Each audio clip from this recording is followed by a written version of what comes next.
What's up, guys? Welcome back to another episode of KozMatt's Wrestling Recap. Let's get right into a very entertaining episode of Friday Night SmackDown. What did you think of the show, Would it be Matt? 23 days away, I think, from WrestleMania, they said?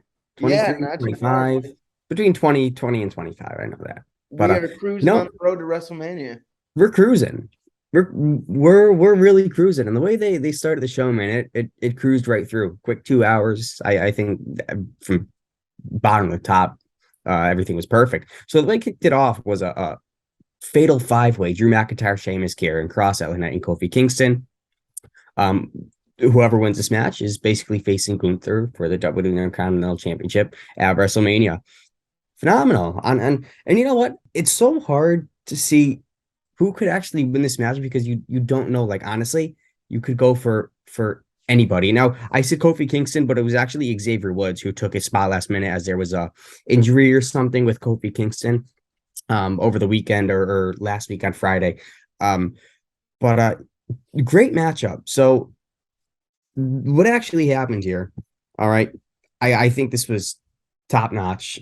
Everything was smooth until there was four people in that ring. It was Drew McIntyre and Sheamus, right? So I think it was Drew McIntyre hit a Claymore onto, I think it was Xavier Woods, and then Sheamus hit a bro kick onto, I think it was LA Knight.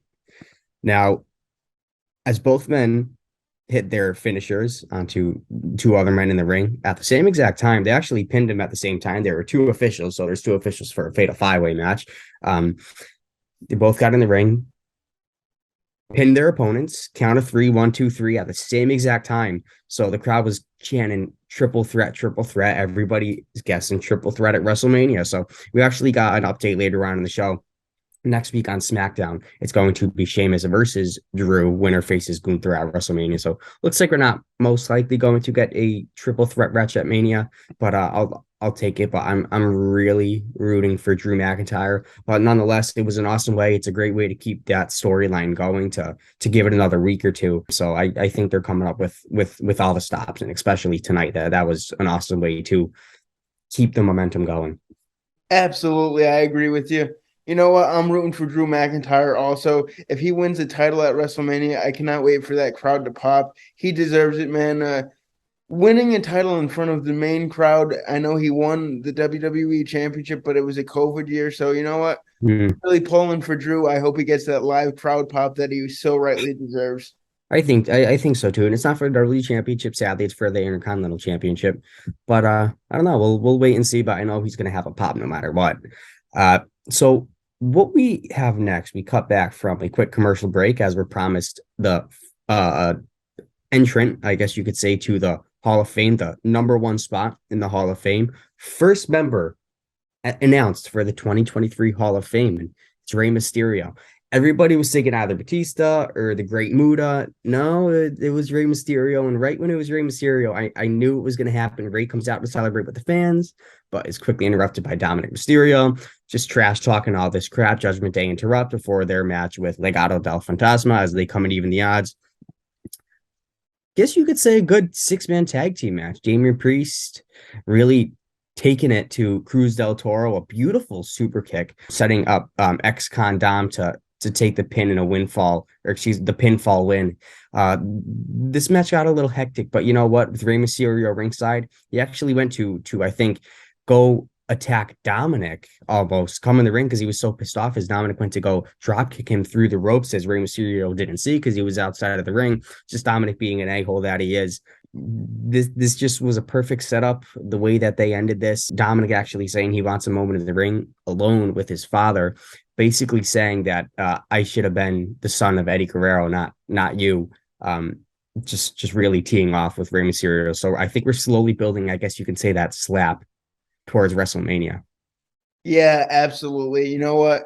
Rey Mysterio being the first entrant in the 2023 WWE Hall of Fame, I cannot think of anybody better. He's carried the brand, been an awesome brand ambassador, Mm-hmm. and he's been one great athlete in the ring. And you know what? If his last match in WWE is putting over his son at WrestleMania, I don't see why he wouldn't want to do that in a further the next generation. I wouldn't either. And, I think people could say maybe it's a retirement match, but you know what? It's perfect. Rey Mysterio just was inducted into the Hall of Fame. He's having a feud with his son, and it's most likely going to culminate at WrestleMania. What's the better way to end your career, to be honest with you? He's done everything, and now with his son, he's basically passing the torch to Dominic. They've just done phenomenal work nonetheless. But let's move forward. Viking Raiders executing a flawless match against Ricochet and Braun Strowman. Valhalla actually saved Eric from Braun Strowman charging at whom actually he ran into, I think it was the announcer's table, and then Ivar finished off Ricochet with a diving splash. Thanks to help from Valhalla, she wasn't a crazy part of this match, but she actually had some expertise in this match. And you know what? It made her feel a little bit special. And she really has just been sitting there the past few weeks. And it's like, well, what's the point of her? You know what I mean? It's like, what is she going to do? Is she the heart of Viking Raiders? Clearly not, but tonight certainly kind of helped picture that. So Viking Raiders defeating Ricochet and Braun Strowman. Ricochet and Braun didn't look too weak tonight either. But I think it's fair that the Viking Raiders got a W, and I think WWE management really sees that they need to take them seriously. Yeah, man, it was a great way to get her involved, like you said. And I really think they're starting to figure out how to book the Viking Raiders, the new and improved Viking Raiders, I should say. And they're going to be a huge force in the SmackDown tag team division for sure. I think so. And you know what? Let's talk about our next matchup of the night. Charlotte Flair, who was demanding a match earlier on in the night, as we were halfway through the show, takes on Shotzi. I'm so used to saying Shotzi Blackheart, but just Shotzi. Bring Blackheart. I don't know. I like But it. you know what? I wasn't feeling this match, but whatever. I'm happy we saw Charlotte. I guess you could say take a dub on the show. She hasn't really had a singles match in SmackDown. I mean, she has, but it's just weird to see her have a singles match just out of the blue. You know what I mean? It's when it's usually advertised. A nice spear followed by a figure eight to force a submission. After the match, Rhea Ripley just warned Charlotte basically that she sees all her insecurities. Charlotte Flair refuses to admit any type of weakness, but could Rhea Ripley be getting into the head of Charlotte Flair? But let me just say, finally, we're having some build up face to face action with Charlotte's opponent at WrestleMania. So it was certainly something needed. So hopefully it gets a little bit more physical, I guess you could say, in the next coming weeks, as SmackDown only has like 2 or 3 shows before Mania. So it's going to be interesting to see how they book them out further. This could be very interesting. I heard that this could be the potential night one ender to the WrestleMania night one card. So I wouldn't mind seeing this at all. And I'm really tossing back and forth about who I think the winner is going to be. It was great to see. It was great to see these two ladies go face to face. And I think we know who the winner is going to be, and it's going to be Rhea Bloody Ripley, man. She needs it.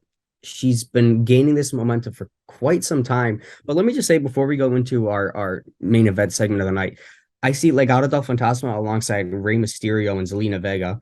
She's cleared for in-ring action. So that's, what is it?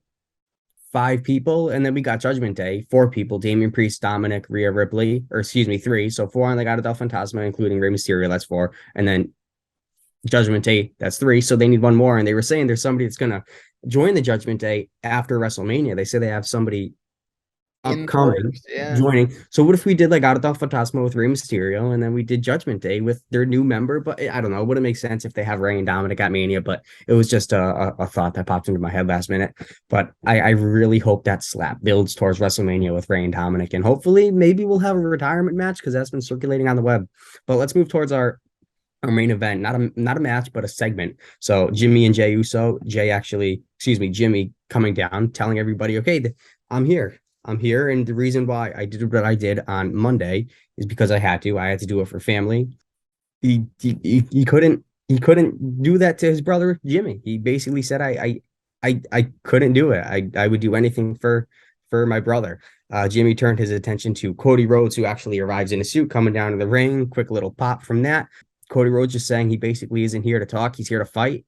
Sami Zayn appears from behind, just attacking Jimmy while Cody and Jey brawl into the crowd. Zayn and Rhodes take the ring and stand tall together after fighting off the Bloodline, Jimmy and Jey. So hopefully Cody Rhodes is the glue. I guess that brings back Kevin Owens and Sami Zayn. He's not keeping them out of the dust. WWE's not doing that.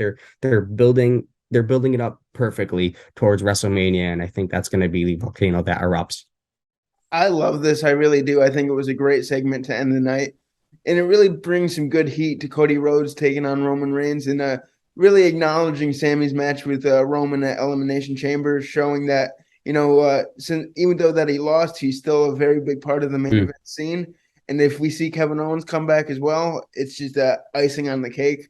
But I'm very excited for Cody Rhodes and Roman, and I'm very curious to see what Roman has to say about the Judgment Day somewhat getting stood up by Sami Zayn. I was hoping for a Roman Reigns appearance tonight. Gonna be honest with you, I was expecting him to come out with Jimmy and Jay. I really was, but I don't know. We'll wait until next week's story. Should be certainly interesting with Roman if he shows up. Yeah, for sure. Let us know what you guys thought about tonight's show. Always like, comment, and subscribe, and we will have a NASCAR race recap for you on Sunday, and we might not have a Monday Night Raw recap for you because we're actually going to the show. So we will see you guys next time. Until then, peace out. Dubs. This has been KozMatt. Thanks for watching.